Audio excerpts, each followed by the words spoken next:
Please welcome the mistress, the queen of learning, Bron Stuckey.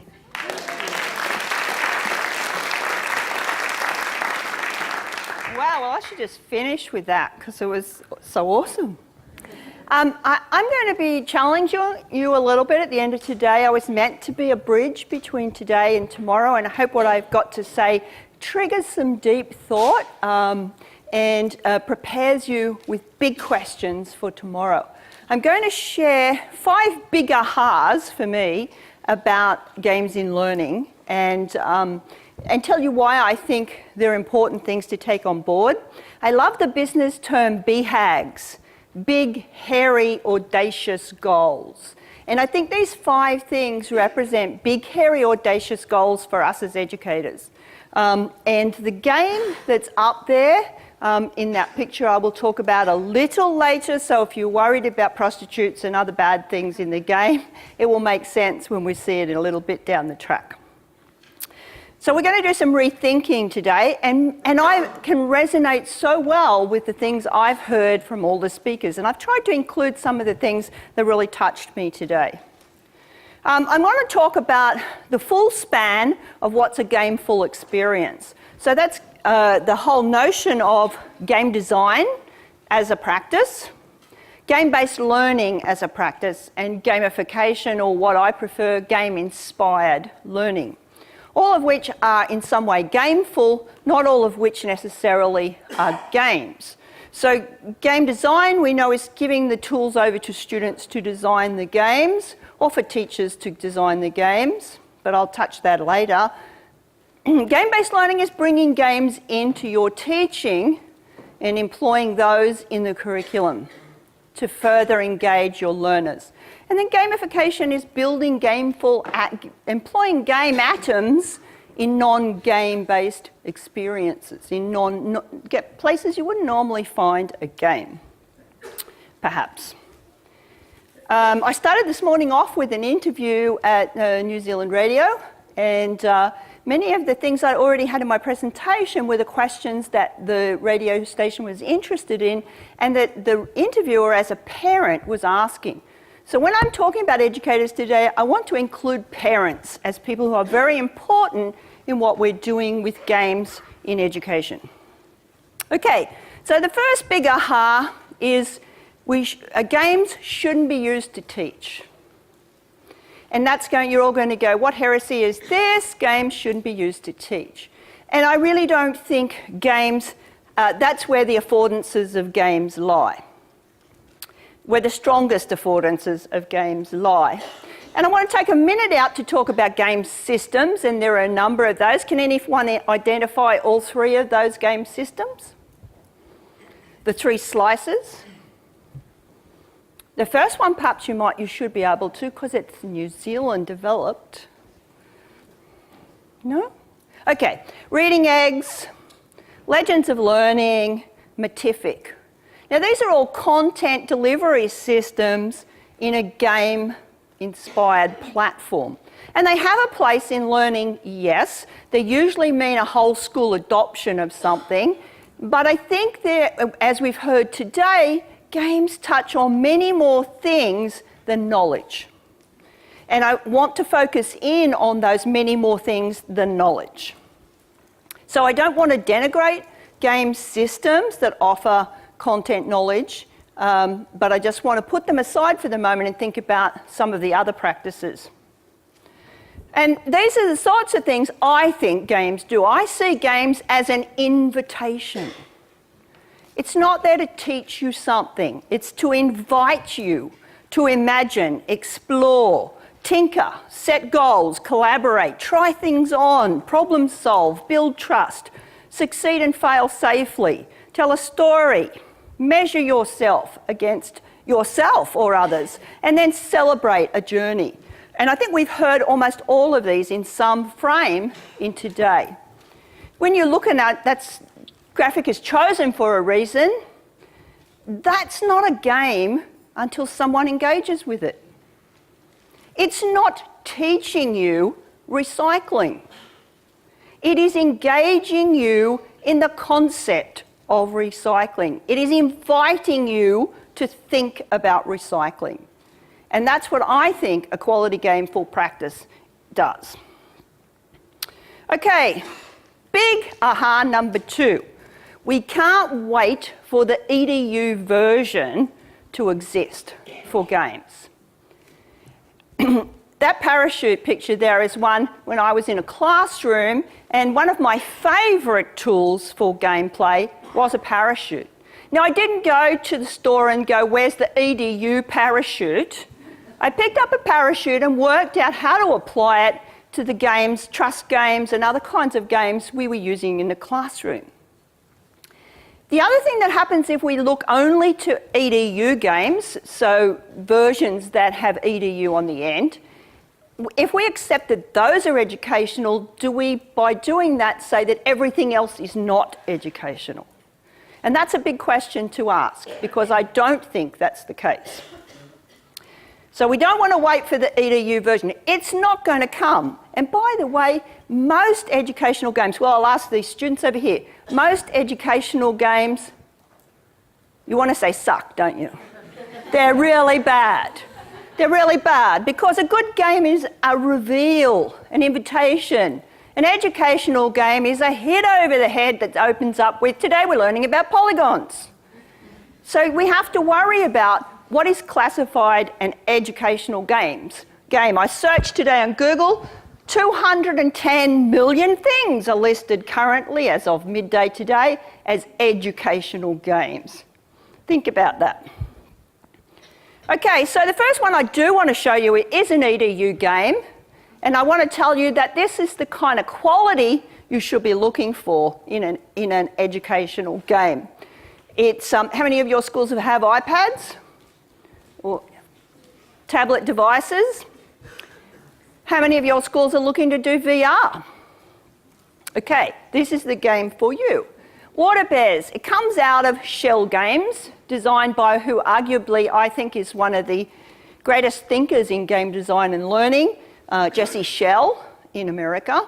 And it's a game for systems thinking. It's a 3D platform, you can move it around, you have to build sets of pipes, mix water, and feed the right colour water to the different coloured water bears. It starts off very easily. A 4-year-old could play it, and it very quickly gets very complex. Spatial reasoning, spatial awareness, a whole lot of things are happening here, as well as systems. And the number of pieces you get and the shapes of the pieces starts to change, and it gets tougher and tougher and tougher as it goes on. So that's a really quality EDU game. I don't want to say all EDU games are bad. Come home to New Zealand and look at a game that lives both as a physical game or a discourse game and a digital game, Curriculum for the Future, about yes, applause. So take a look at what's possible in a quality game that gets you to think. And this is think and talk. And some, if not all, of the secret sauce in gaming is in the discourse that surrounds the play. It's not just the piece of media. As Jim G calls it, the small g, and the big G is the discourse that we engage in after we play or during our play. So this is a really important game to look at. That could be your whole school planning.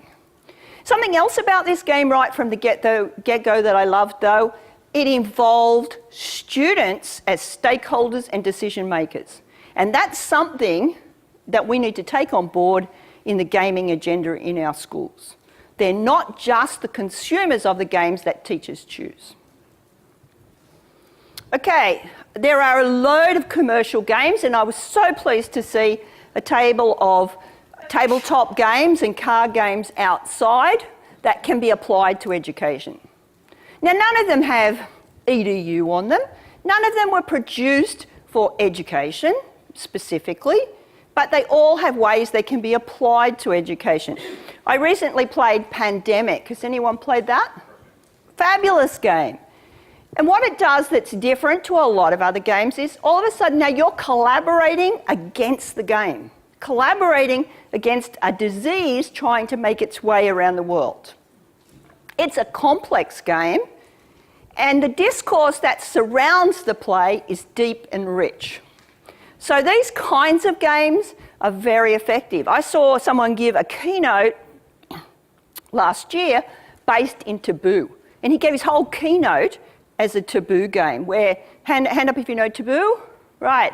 In the game, you have something you have to describe, and the person can ask you questions, but you can't use certain words that are listed. And so it gets really quite tricky, but it's a fabulous game to adapt for the classroom. And this particular person adapted his keynote in taboo. Okay, I want to introduce you to the metagame. And in this game, you'll see there are coloured cards, which are the propositions, and then the cultural icon cards that you can see either side of it. So I want you to turn to the person next to you, choose one of those each, and argue for 60 seconds each, which is the most useful on a desert island, survivor or spam. Is there anyone who doesn't know what spam is? Okay, good. You could just replace Vegemite if you have a problem. So.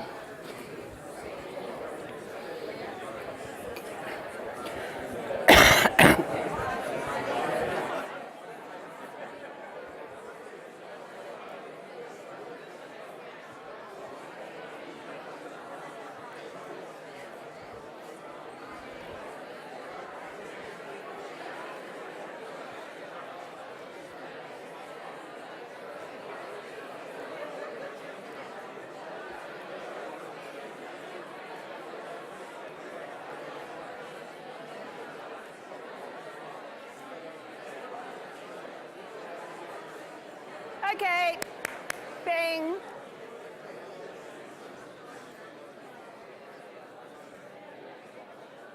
So hand up if you are convinced that spam would be the most useful on a desert island. And those who are convinced survivor would be? Okay, survivor looks like a bit of a winner. All right, this game has some really fun, tricky questions. Last time I played this with pre-service teachers, the last hand of play, students were playing, which would be more fun at parties? Oprah Winfrey, medical marijuana, or the VW Beetle? And the suggestions that people came up with were hilarious, but very useful in terms of understanding what they knew about each of those items. But if you take those three items and make them Julius Caesar, Malcolm Turnbull, and Donald Trump, which one of those would be more fun at parties, then you get people to actually express what they know about those political leaders and their opinions of them. Now, the reason I want to focus on the metagame, you can buy the metagame, it's about $25, but better than that, you can download the blank cards and make your own game. Use their proposition cards and make it your own. So it could be a history game, a biology game. It could be any kind of game you want to adapt it to. And the propositions are fun. There are 6 different ways you can play it. So there's a lot of different ways to actually reinvent this in the classroom. So this leads me to this point, which is a quote from an Australian researcher. It's not the invention that makes a difference, but how teachers reinvent it in the classroom. So you need to give yourself credit and creative control in your classroom. You already have it. You just need to acknowledge that you do, and that you can find creative ways to apply games. And I want to pick up on something Amy said this morning, that learning is where life happens. And I want you to hold on to that thought as you think about these ways that teachers have reinvented games in their classroom. Okay, this is Tobias Starby. He teaches in the Netherlands in a high school. He's a very serious teacher and academic, and he teaches ethics using, yes, The Walking Dead. Now, how he does that is, and he has one copy of the game. So there are not 25 students playing the game. There's several students playing and making decisions. The rest of the class is watching and discussing what they're doing. They play the first level of The Walking Dead, And then they study several sets of ethical principles, analyse those, talk about them, and then they choose one of those sets of principles and they play the second level of The Walking Dead. Now, and then they have a debrief and discussion and reflection on how hard it was to hold to those principles in that context. And which of those things was it easy to do? And it opens up an entire discussion about what it means to be human and what it means to be ethical and to treat other people well. Do we want kids to be attacked by zombies? Well, there were days when I did, but no, we don't. But what it gave them was the chance to explore ethics and how hard it is to hold to ethical principles in an environment that's not foreign to them and that's engaging in fun. They didn't play anymore, that's it. The discourse was where the secret sauce was. I would have had the video, but it's in Dutch, so. And this is Paul Devasi, a couple of people here from Canada, I think. Paul, and you should look for his blog, is a brilliant high school teacher in Canada. And he uses games in many different ways. I'll tell you about this one in a sec, but scarily enough, he uses Grand Theft Auto. He teaches in a boys' school, and he uses Grand Theft Auto as one of the media for students to study representations of women.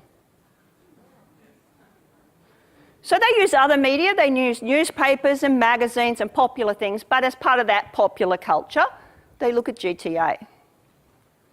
And this particular one is very interesting because he uses Rome, Total War Rome, which is not an educational game any more than Walking Dead was, as a piece of primary source material in a study of Caesar and the Gallic Wars.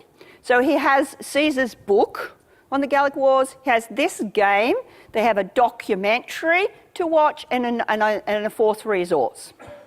And the students fact check across all of them and look at how there are 4 different representations of what happened. In Caesar's actual book, how much of it is a true portrayal? And they get to question what a primary source is, to build up a whole picture of what actually happened. Now, they only play this one particular battle in this piece, and it's one of the resources to explore. And while they're playing, they're on their laptops at the side as well, fact-checking the elements of the game to see how much of it they can take on board as a primary source. That's very powerful learning. And they're learning to be critical of a game. It can be a game for engagement, but in this case, they're applying it as a historical source. So I really recommend you look at Paul Devasi's work if you're working in high school. He teaches high school English and history. But again, it's not an educational game. It's a game applied to educational purposes by a creative professional teacher. BreakoutEDU is another fantastic one. Are people familiar with BreakoutEDU? A few. Okay, well, are you familiar with the concept of an escape room? There's one in Wellington. Yeah, so you get locked in a room with some friends. You might be handcuffed to something or each other, and you have to escape the room by discovering the clues in the room and get out in a certain time. Well, we can't really condone handcuffing children to things. So the organisation in the United States that started BreakoutEDU put things in a box with locks on it. And you have to solve puzzles and clues to break into the box. And there might be 5 locks for the 5 things you need to solve as a team to get in. Now, these 2 pictures represent ways that that's been applied by creative educators. The one on the left was a teacher in a high school, and she's not getting many students to take the computing studies elective in the senior years. So she composed a day of really engaging activities where the kids would touch on the curriculum of computing studies, but in an engaging and fun way. So she had a whole series of puzzles and the kids had to solve them. This is the winning group breaking into the box and discovering the clue to find their prize. And they started off very quiet, very serious. This is, you know, year 9, and very serious about their work. And by the end of it, they were scrambling around the room, pulling books off the shelf in the library. Everything became a clue. Everything became science. Everything became something they needed to attend to. It was very funny. They had to put in historical sequence, a series of storage devices, and they had the worst time trying to work out what a floppy disk was. The second picture is teachers on a professional development day. Go figure. Playing games, having fun.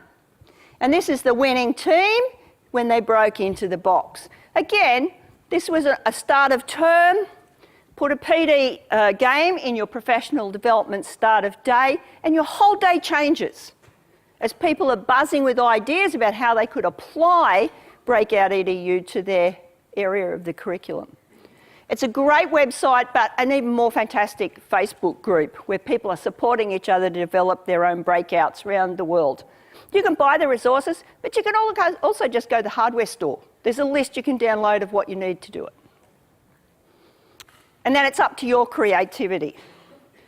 Okay, recently I was in New York at Games for Change, and the Minecraft education team ran a curriculum hack jam. I'm a Minecraft Global Mentor, so I was working on the day with some teams. And the teachers came together as groups to devise one lesson each around Minecraft Education Edition. And there are some things about Minecraft Education Edition I'm just going to stop for a second and say I think are fantastic, one of which is a new camera tool which allows students to take a screenshot of what they've been doing, output it to a document, caption it, and then write a reflection. And bing, bang, boom, you have student-driven assessment. Students able to take that thing they conquered in the game and claim it as their assessment stage, saying why they should be assessed on this piece of work. So that's a really exciting advent, and there are a lot of really good things coming with Minecraft Education Edition. What I want to show you is the lesson one of the groups I worked with devised, and it was using Code Builder. So there's now a third-party editions, Tinker, Code Builder, and some others that you can be used to program activity in the Minecraft world. And I can do it, so it's very simple. And what you'll see here is the lesson we devised was students watch a video of something being built by the programmed agent in Minecraft. They discuss what they think has happened. What kind of code built this? And they scraff around with sharing what sort of code, what would they have to do to build this. Now, this is not their first lesson in coding, so they have a few things on board. So then they go into the world and try and code it themselves, individually or in pairs.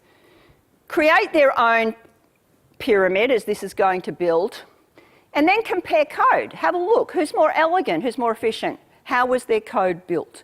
And that opens up the whole notion of what it means to code and how we can do that in less lines of code. What's more effective?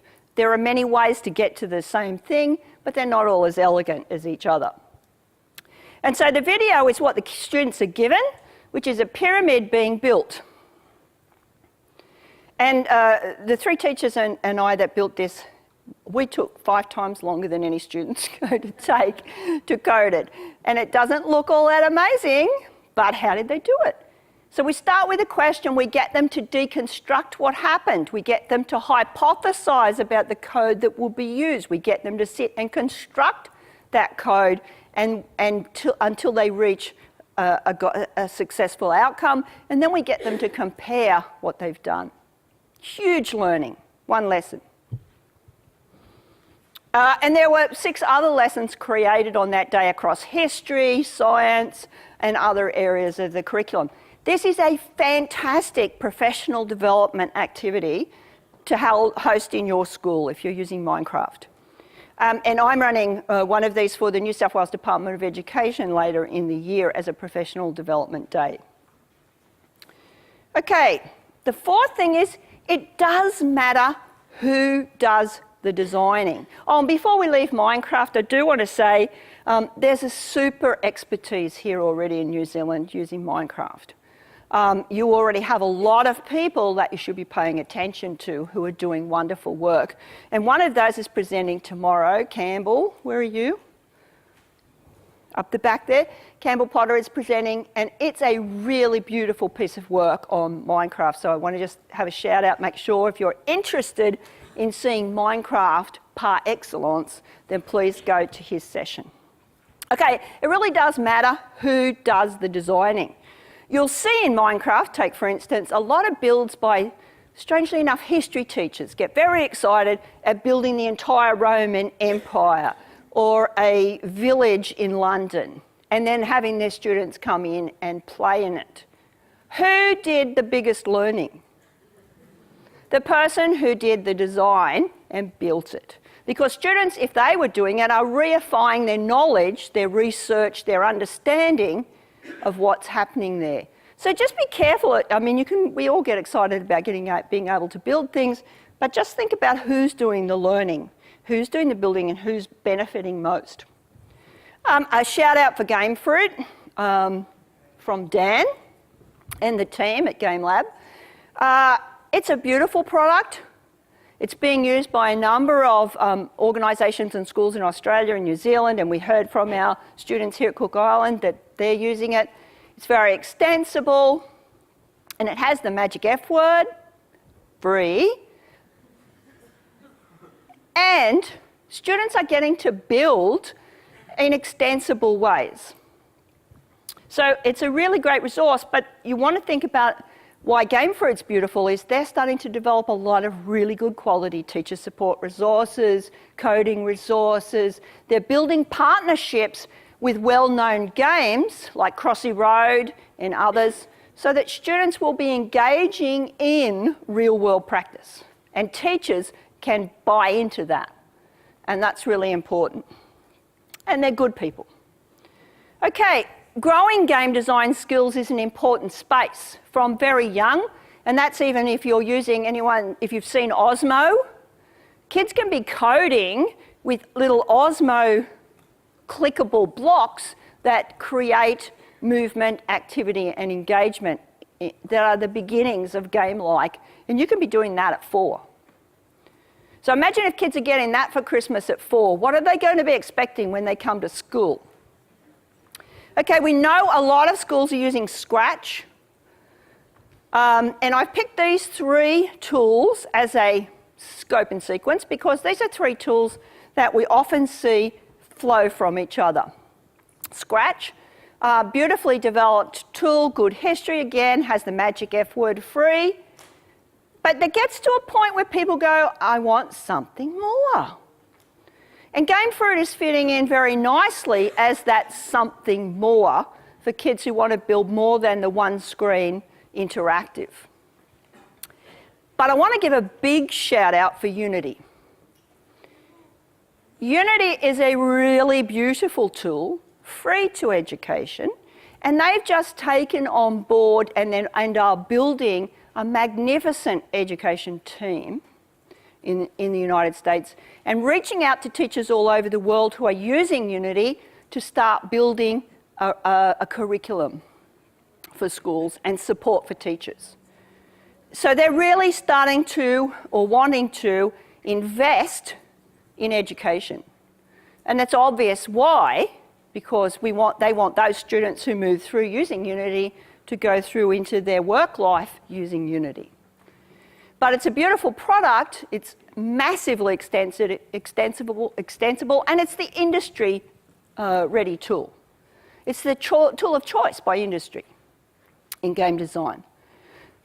So if you haven't thought about looking at Unity or you've used other tools before that, and there are many others, Game Maker, Game Salad, there are so many tools that you could use, but do think about Unity. Okay, Minecraft, and this is a reminder about Campbell and other people doing wonderful There's a number of Minecraft things tomorrow. But building is so much more than blocks.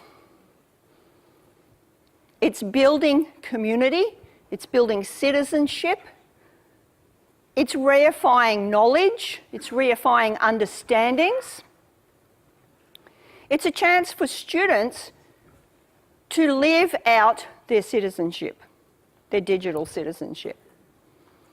And in many cases, it's a chance for, depending which version you're using, for students to manage a server, to build a charter, to understand the back end, whether you're using Xbox or Minecraft PE on tablets.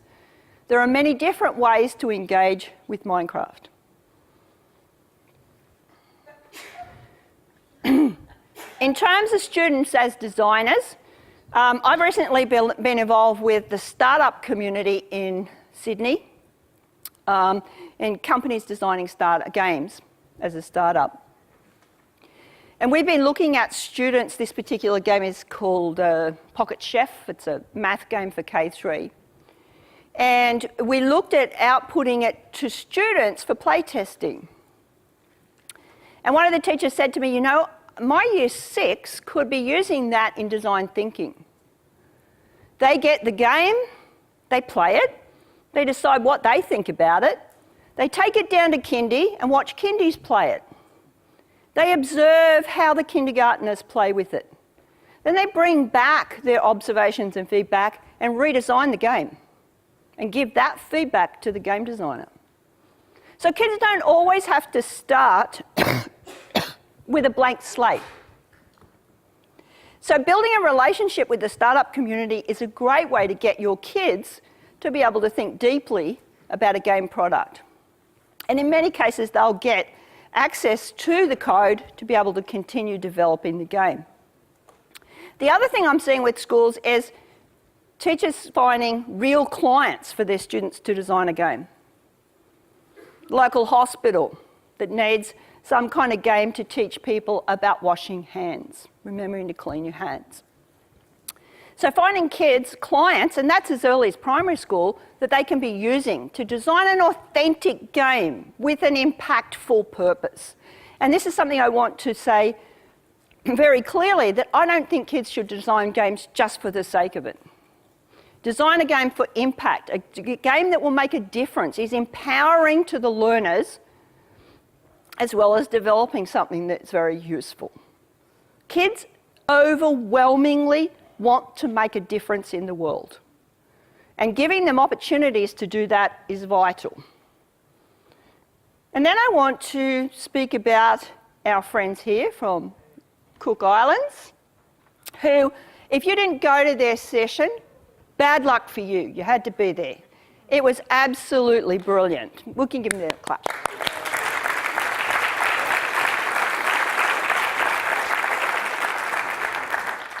And they touched very deeply on issues surrounding game and game designers.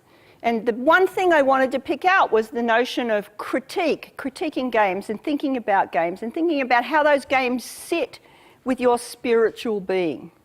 And I love this quote, I think it was from Michaela. As a player, and talking about the game Journey, as a player I was entertained, as a learner I was in awe. Thinking about the visual content and how beautifully the game was constructed. So when the students were there with the lens of a game designer, they looked at the game differently. And that was very powerful. I hope they all do go on to be game designers, because I think we're going to see a new quality of game in the world. Okay, the fifth thing is everyone doesn't need to have the same game experience.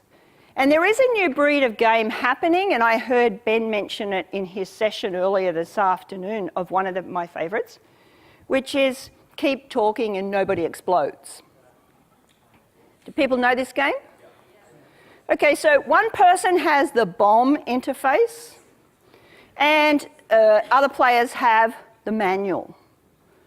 And you have to assist each other. The interface is changing and the manual is helping, but nobody has both sets of information. And in some contexts, playing a game that involves bombs is not acceptable either. But it is a well thought out game. And I've seen a presenter used this in a conference where he had the interface and everyone in the audience had the manual. And he opened the day on games doing that, which tuned everybody in. But there's a new breed of game that's going to be coming where students are playing on different devices with different roles into the same game. And I think that's where we're going to see some amazing stuff, particularly in the VR space. And this is one of those, Mars Explorer from Filament Games. And Filament Games is another one of those houses in the United States in game design that thinks very deeply about play. In this space, one person is the astronaut alone on Mars in the VR headset. But the other players are the command center. Now you just have to visualize the moon landing or any of those events. Look at all those people that had a vital role in supporting the astronauts on their journey. And so their game is that, or is moving towards that, where other kids will be playing the game, but one has the VR headset, the others have handhelds or on computers, and they're playing the support roles vital to that game. And I'm sure if we thought about it, we could think of lots of scenarios where a certain number of people are actually in the thick of the action, and there are other people behind them supporting them in their role. And I think that's a fascinating space for new games. And I think it's a very vital way to use VR. I'm very questionable about some of the things that I'm seeing with VR because it's the latest, sexiest, fun thing to do. But I think there are some very beautiful ways that it's going to be used in education. Okay, back to that first game I showed you with the prostitutes and the whatever. And the game's called Kingpin, and it's developed, yes, by the CIA. This is one of the most intense and interesting games I've ever played. And you'll see the long table there. Some of us at one end were El Chapo. Now, El Chapo is the famous Mexican drug cartel leader who escaped American CIA forces twice, captured and escaped twice. And someone wrote a thesis on why, a doctoral thesis on why he was able to escape. That thesis became this game. So the people on this end of the table, we were the drug cartel. The people on the other end were the CIA and police. And what you don't see there as the game starts is a barrier between us that goes up. So they can't see our board, we can't see theirs. We're not all having the same experience. We're having different experiences in the same game. And we're making decisions about where to send El Chapo to keep him safe from being captured, and they're trying to escape. Where we lose our meth lab, and then we pay off their police, and a whole lot of unscrupulous things. But as the game goes on, we're getting more and more in character and more into the role. And the people who are playing the police are getting more and more distrustful of all the people who work in the police and saying, well, we won't use the Mexican police because they're so corrupt. And all of a sudden, we really are starting to think like CIA operatives. So getting into that role, getting into thinking through the game, but we're not all having the same experience. So everyone doesn't have to have the same experience in a game. This is one of the best games I've ever played, and the presenters, we played the game at night and they presented the game during the day, and this is some of the best learning sciences background I've ever heard for a game. And they're dealing with massive complexity. You know, if it was a PhD just for this game, you can imagine. And what one of the designers said, and it was really interesting to me in terms of complexity, is they didn't build all the complexity into the game. They built enough complexity into the game that you would surface the rest of the complexity in the discussion of play. So to me, that was a really powerful point. So Kingpin, you can't play it. It's not available. And I stupidly asked if El Chapo was playing it in prison now. Okay, so where do you start? Think about the places where things are not going well. And we all have it as classroom teachers. We all have things we don't do as well as we could, where the curriculum isn't reaching the kids. So it may be that the topic signals a need. It's not intrinsically interesting to kids or not intrinsically engaging. Where the learners themselves might signal a need. They've been switched off. You might have a group of kids who are switched off to learning. You might have particular learners who need new experiences of success in a particular field. And you may have an initiative or a reform. So you might have girls in a particular group coming together to do game design. Or on the final point, you might have, as we do in Australia, a new digital technologies curriculum. It's a great place to throw out the old assumptions and start thinking about how to be more gameful. There's a few points there that I want to just, I'm jumping through these because I'm supposed to be finished. I think the one you have to say to yourself is, look for ways to make your own learning more gameful, to make teacher professional development more gameful, and to make fun part of your A game. There's a great book, Teach Like a Pirate, and in that the author says, kids deserve teachers who show up every day with their A game. And it couldn't be more true. Okay, we can't do this alone. Unfortunately, there are so many Lone Rangers doing wonderful things with games in learning, but their schools are not changing. They're just that strange person who does wonderful stuff over in their room, but the other teachers around them are not being impacted. So what can we do? We're not at this point where we've jumped the chasm. We're still here with all the early adopters. And you're part of that. What can we do? Well, it's not necessarily being more involved in online community. What I'm going to suggest is you need to create more local and physical discourse. It's why meetup groups are going crazy at the moment, because you can get so much done spending a couple of hours together. So think about joining Gameful Praxis. How many people in here are members of Gameful Praxis? Okay, a few. You should all be members by the time you leave tomorrow. And start a little group in your town or city or island. And start thinking about how you can get local discourse about games. Get games into your professional development days. Get games to be part of your staff meeting.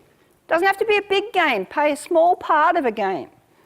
But start building more local experiment discourse amongst your teachers. That's your responsibility as an early adopter, to share the base of knowledge.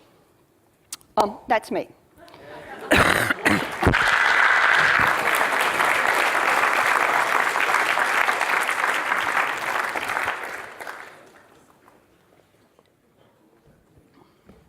Thank you, Bron. That was amazing. So we don't have much time, so we've only got time for one question. Who wants to ask the question the mostest? You have to fight for it. Hands up, go. Nobody, I'm getting between them and drinks. Yeah, this is a good point. I'm here tomorrow though, if anyone wants to come talk to me. Or the other thing I'm doing is looking at building case stories of people making their first steps into gameful practices. So if it's not you, it may be someone in your school that you're influencing. I'd love to meet them and hear about what they're doing.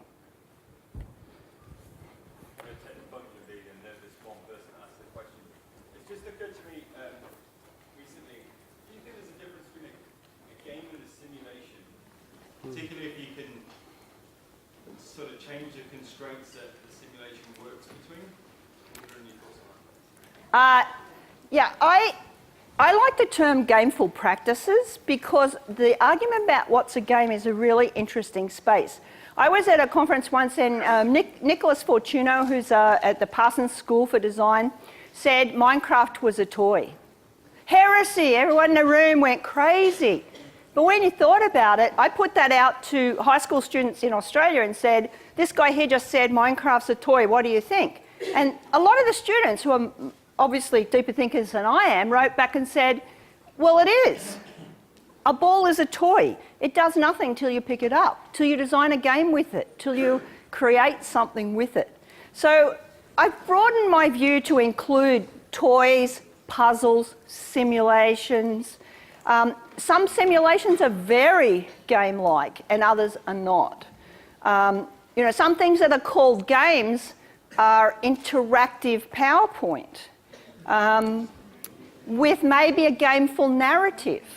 So I think we need to not bog down in what's a game necessarily and start comparing perhaps, I think Grand Theft Auto is heinous, but it's one of the most stellar products of game mechanics and game design in the world.